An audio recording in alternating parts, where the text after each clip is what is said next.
Pernah dengar laut yang mustahil bikin orang tenggelam? Inilah laut mati, salah satu perairan paling ekstrim di bumi. Kadar garamnya hampir 10 kali lebih asin dari laut biasa. Hasilnya, tubuh manusia otomatis mengapung tanpa berenang. Tapi ironisnya, meski disebut laut, hampir nggak ada makhluk hidup yang bisa bertahan di sini. Mineralnya sangat kuat, bahkan lumpurnya terkenal untuk perawatan kulit.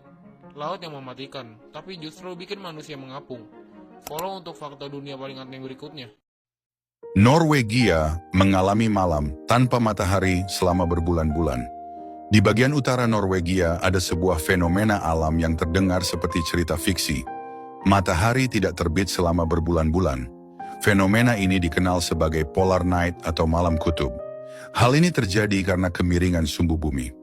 Saat musim dingin, wilayah di atas lingkar Arktik tidak menerima sinar matahari sama sekali. Kota-kota seperti Tromsø bisa mengalami kegelapan hampir total selama sekitar 2 bulan penuh. Namun ini bukan berarti selalu gelap gulita.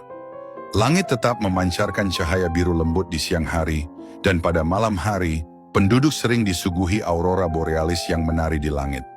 Meski menantang secara mental, masyarakat setempat telah beradaptasi dengan baik, menjadikan gelap sebagai bagian dari ritme hidup mereka. Pernah kepikiran kenapa para pekerja laut tega-teganya melempar balok besi, raksasa yang kelihatan, kayak rambut kapal ke tengah laut? Tenang, itu bukan rongsokan apalagi sampah. Benda itu namanya pelampung laut pintar, alat yang bisa jadi penyelamat nyawa.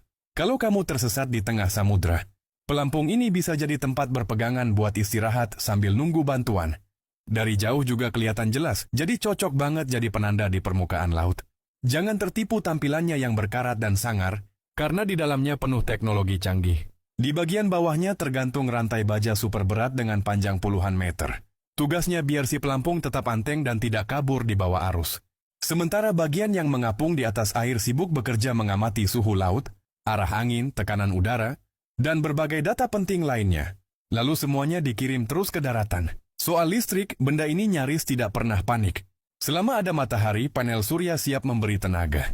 Saat cuaca mendung atau hujan, gelombang laut ikut turun tangan menghasilkan listrik. Bahkan makin ganas ombaknya, makin semangat pula energinya. Meski kelihatan kuat dan mandiri, pelampung ini tetap butuh perhatian.